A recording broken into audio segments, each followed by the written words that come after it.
பொருட்படுத்தாமல் கடவுள் கிறிஸ்துவின் வாயிலாக அவர்களை தம்மோடு ஒப்புரவாக்கினார். அந்த ஒப்புரவு செய்தியை அவரே எங்களிடம் ஒப்படைத்தார்.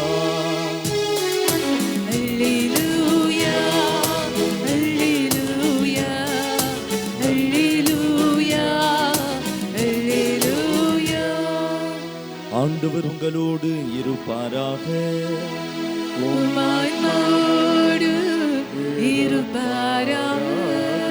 மாற்றி எழுதிய நற்செய்தியிலிருந்து வாசகம்.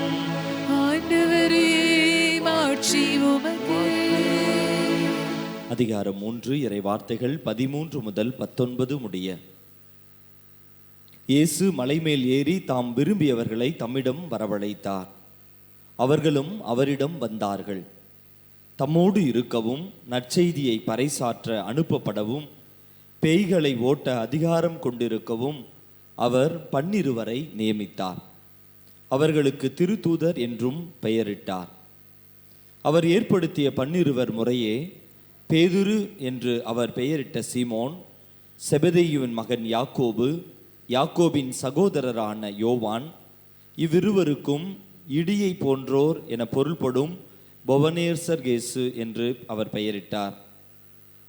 அந்திரேயா, பிலிப்பு, பார்த்திலேமேயு, மத்தேயு, தோமா, அல்பேயுன் மகன் யாக்கோபு, ததேயு, தீவிரவாதியாயிருந்த சீமோன், இயேசுவை காட்டிக் கொடுத்த யூதாசு ஸ்கரியோத்து என்போர் ஆவர். ஆண்டவரின் அருள்வாக்கு.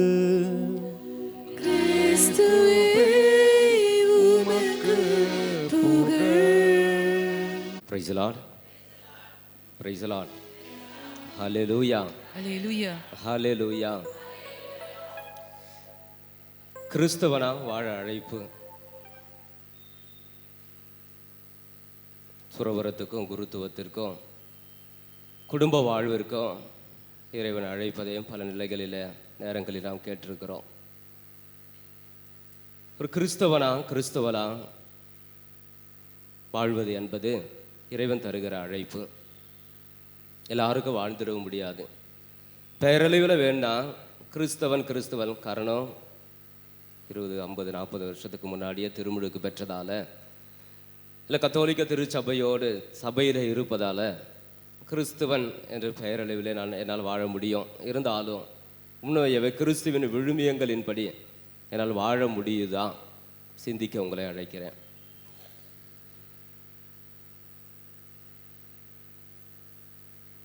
நம்மை அழைக்கும் இறைவன் யாருன்னு கேட்டால், வாசங்களின் அடிப்படையில் அழைத்தலை பற்றி சிந்திக்கிற போது எரியும் முட்புதரில் தோன்றி மோசையை அழைத்த இறைவன் அழைக்கும் போது அவருக்கு ஒரு குறிக்கோள் இருந்தது. அழைக்கப்பட்டவனுக்கு குறிக்கோள் இருந்ததோ இல்லையோ, அழைத்தவனுக்கு ஒரு குறிக்கோள் இருந்தது. எதுக்காக மோசை அழைத்தார்? இஸ்ரேல் மக்கள் எகிப்தில் அடிமைத்தனத்தில் இருக்கிறாங்க. என் மக்கள் எழுப்புகின்ற அந்த அழுகுரல் எனக்கு கேட்டது. அவர்கள் அடிமையாக இருக்க வேண்டியவர்கள் அல்ல, அவர்களே பாலுந்தேன் ஒடுகிற கானான் தேசத்தைக்கு கொண்டு வரணும் அப்படின்னு இறைவனுக்கு ஒரு திட்டம் இருந்து அவனை அழைத்தார். இனி எலியாவை அழைக்கிற போது இறைவனுக்கு ஒரு திட்டம் இருந்தது. என்ன?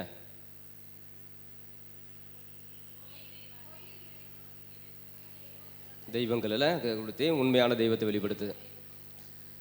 பவுலை அழைக்கிற போது இறைவனுக்கு ஒரு விருப்பம் இருந்தது, திட்டம் இருந்தது.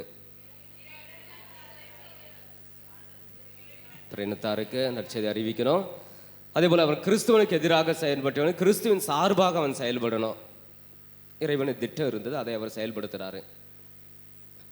இப்படி ஒவ்வொருவருடைய இறையிடத்தை பற்றி சிந்திக்கிற போது அழைத்தவர்களுக்கு திட்டம் இருந்ததோ இல்லையோ, அழைத்தவனுக்கு திட்டம் இருந்தது.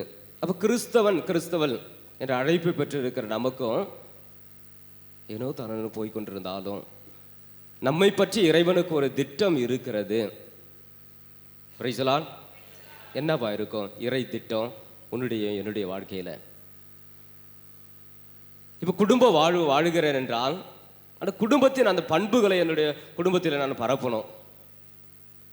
நல்ல ஒரு கணவனுக்குரிய பண்புகள் என்னுடைய வாழ்க்கை வழியில் அந்த குடும்பத்தில் வெளிப்படணும். மனைவி என்ற முறையில் பள்ளிகள் சொல்வது போல பணிந்து வாழ்வதோ, இல்லை கணவன் என்ற நிலையில் மனைவி அன்பு செய்வதோ, சொந்த உடலின கருதி அன்பு செய்வதோ, அப்படி குடும்பத்தை திரு குடும்பமாக கட்டி எழுப்பது குடும்ப வாழ்விற்கான அழைப்பு. இப்போ குருத்துவ துறவர் அழைத்தல இருந்தால் பிரமாணிக்கமாக வாழ்வது, அது இறைவன் அவர்கள் அழைப்பது. ஆனால் குடும்ப வாழ்வில் நான் தவறுகிற போதோ, இல்லை துறவர குருத்துவ வாழ்வில் நான் தவறுகிற போதோ, நாங்கள் எங்கள் திட்டத்தில் தவறினாலும் இறைவன் எதற்காக எங்களை அழைத்து இருக்கிறாரோ அவர் அவருடைய திட்டத்தை நிறைவேற்றுவார். தகுதியற்றவர்களை அழைத்து அவர்களை தகுதிப்படுத்தி மக்களுக்கு தேவையான ஆசீர்வாதத்தை குருக்கள் துறவிகள் வழியாக இறைவன் கொடுக்கிறார். இல்லை குடும்ப வாழ்வில் நான் தவறுகிற போது நற்பண்புகளால் என்னை சரி செய்து இறைவன் அவருக்கு உகந்த விதத்தில் வாழ அனுதினம் என்னை ஆசீர்வதித்து கொண்டிருக்கிறான். Praise the Lord. அப்போ அழைத்த இறைவனுக்கு நம் வாழ்வில் ஒரு திட்டம் உண்டு. இறைவன் அழைக்கிற போது என்ன சொல்லி அழைத்தார்னு பாருங்களேன். இன்னைக்கு நற்செய்தியில் என் பின்னே வாருங்கள், என் பின்னே வாருங்கள் என்றால் சகலத்திலே இறைவனை நாம் பின்பற்ற வேண்டிய கடமை நமக்கு உண்டு. அழைக்கும் போது மார்க் நற்செய்தி 3வது அதிகாரம் 14வது இறைவார்த்தை இவ்வாறு சொல்லும்: தம்மோடு இருக்க, நற்செய்தி பறைசாற்ற அனுப்பப்பட, பேய்களை ஓட்ட அதிகாரம் கொண்டிருக்க அவர் அவர்களை நியமித்தார். அப்பாயின்மெண்ட் கொடுக்கிறாரு. தம்மோடு இருப்பதற்கும் நற்செய்தி அறிவிப்பதற்கும் தீய ஆவிகள் மீது அதிகாரம் கொண்டிருக்கவோ அவர்களை நியமிக்கிறார். அப்ப இறைவன் அழைக்கிற போது இறைவன் அவருடைய திட்டத்தை அவர் நிறைவேற்றுகிறார். அப்போ அழைப்பு பெற்ற நாம் ஒவ்வொருவரும் தாம் விரும்பியவர்களை தான் அழைத்தார். அப்படிதான் நற்செய்தியாளர் தொடங்குறாரு. இரவு முழுவதும் ஜெபத்தில் செலவிட்டு தான் விரும்பியவர்களை தன்னிடம் அழைக்கிறார். அப்போ அழைப்பு பெற்ற ஒவ்வொருவரும் அவரோடு இருக்கணும், அவரை பின்பற்றணும், அவரோடு வாழணும், அவருடைய மகிழ்வில் பங்கேற்கணும், அவருடைய உயிர்ப்பில் பங்கேற்கணும், அவருடைய இறப்பில் பங்கேற்கணும். இப்படி முழுமையாக அவரை பின்பற்ற வேண்டும். Praise the Lord.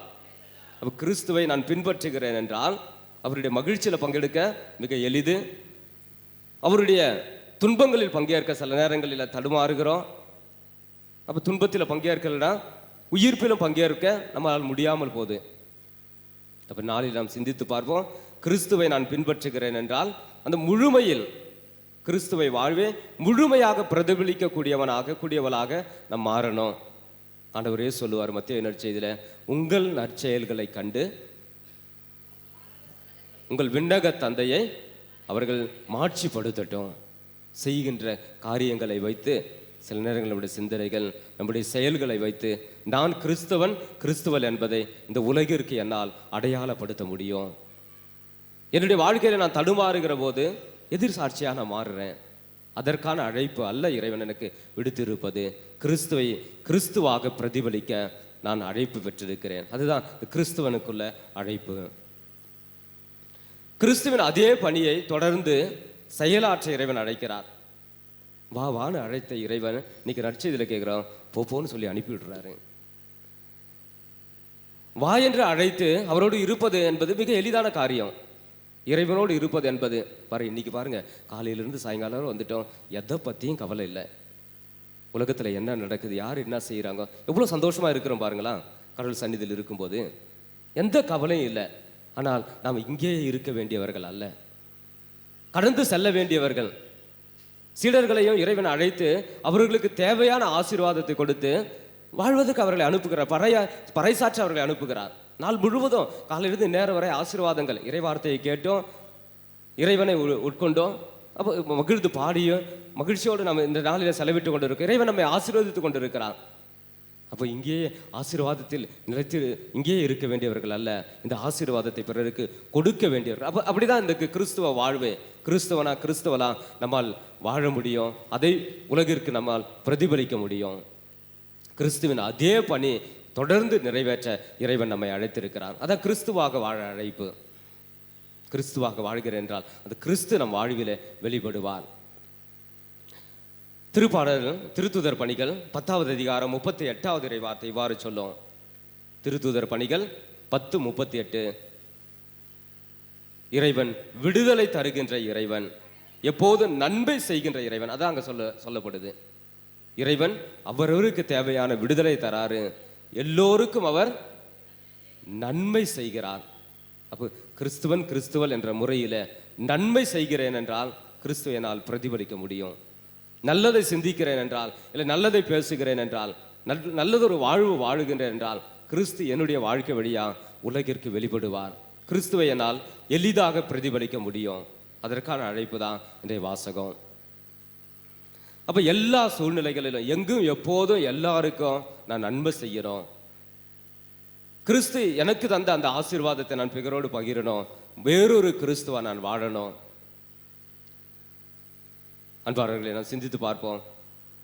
அழைப்பை பெற்றிருக்கிறோம், இறுதி வரை அதில் நிலைத்திருக்க என்னால் முடியுதான். மோசையின் அழைப்பை பற்றி சிந்திக்கிற போது அதான், அழைப்பை பெற்றார், இறுதி வரை இறைவனுக்கு உகந்தவனாக இருந்தார். சவுல் அழைப்பை பெற்றார், அவர் அந்த அழைப்பில் நிலைத்திருந்தார். இரண்டாவது, அழைப்பை ஏற்கிற போது ஏற்றுக்கொள்ளாமல் பலரும் சாக்கு போக்கு சொல்லி போவதை நற்செய்தியில் பல இடங்களில் நாம் பார்க்கிறோம். லூக்கா நற்செய்தி 9:59 பார்க்கிறோம். தந்தையை அடக்கம் செய்து விட்டான், இறைவன் அழைக்கிறான், சாக்கு போக்கு சொல்லி கடந்து செல்றான். இல்லை, இந்த தாய் தந்தை என்னுடைய உற்சாக அனுமதி பெற்று வரணும் அப்படி சொல்லிட்டு வேறொருத்தம் போறான். இப்படி பலரும் பல சாக்கு போக்குகள் சொல்லி கிறிஸ்துவின் அழைப்பை மறுதலித்து செல்வதை நாம் பார்க்கிறோம். மூன்றாவது, அழைப்பு பெற்றவர்களில் சிலர் அழைப்பில் தவறுவதை நாம் பார்க்கிறோம். தவறுகிற போது அவர் தவறுகளை உணர்ந்து திருந்தி இறைவனிடம் மீண்டும் வருவதை நாம் பார்க்கிறோம். தாவீதின் அழைப்பு மிக எடுத்துக்காட்டு, நமக்கு தெரிஞ்சதுதான். இல்லை, பேதுருவின் அழைப்பு இறைவனை மறுதலித்தது. செய்த தவற உணர்ந்தான், திருத்திக்கிட்டான், கடவுளுக்கு உகந்த விதத்தில் வாழ்ந்துட்டான். அப்போ அழைப்பு பெற்றிருக்கிற நமக்கும் இறைவன் கற்று தருகிற பாடம் தான். ஒன்று, நாம் அழைப்பு பெற்றிருக்கிறோம், அதில் இறுதி வரை நாம் நிலைத்திருக்கணும். கிறிஸ்துவல் என்ற நிலையிலே நாம் அழைப்பு பெற்றிருக்கிறோம். பல நிலைகளில சோதனைகள் வரும், பல நிலைகளில தடுமாறக்கூடிய தருணங்கள் வரும். அப்போதெல்லாம் நான் கிறிஸ்துவன் என்ற நிலையில அதற்கு எதிராக செயல்படாதவாறு நான் என்னையே பாதுகாத்து கொள்ள வேண்டும். இறைவன் தந்திருக்கிற அழைப்பில் நான் விழுகின்ற போது தவறுகளை உணர்ந்து என்னையே நான் திருத்தி மீண்டும் இறைவனிடம் கடந்து வருகிற போது என்னால் ஆசீர்வாதத்தை உணர முடியும். தாவீதை போல, பேதுருவை போல இறைவனிடம் நான் மன்னிப்பு கேட்டு என் வாழ்வை என்னால் சரி செய்து கொள்ள முடியும். இனி கடவுள் தந்த அழைப்பை காலப்போக்கின் காரணமாக கடவுளின் கருணையை ஏற்றுக்கொள்ளாது அகன்று போவது, அழிந்து போவது யூதாசின் காரியம் எல்லாருக்கும் தெரிஞ்சது தான். அழைப்பு பெற்றான், தகுதியற்றவனாக மாறினான், திரும்பி வர அவனால் முடியல. ஆசீர்வாதத்தை இழக்கிறான், வாழ்வை இழக்கிறான். மத்தேயு நற்செய்தி 27:3-5 இறை வார்த்தைகளை நான் வாசிக்கிறோம்.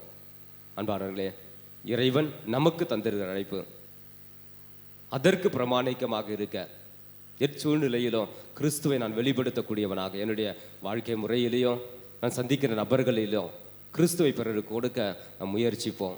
அப்போ கிறிஸ்து நம்மை ஆசீர்வதிக்கட்டும். நல்ல ஒரு கிறிஸ்தவனாக வாழ இறைவனிடமே நாம் உதவியை கேட்போம். இறைவன் நம்மை வழி நடத்தட்டும். ஆமென்.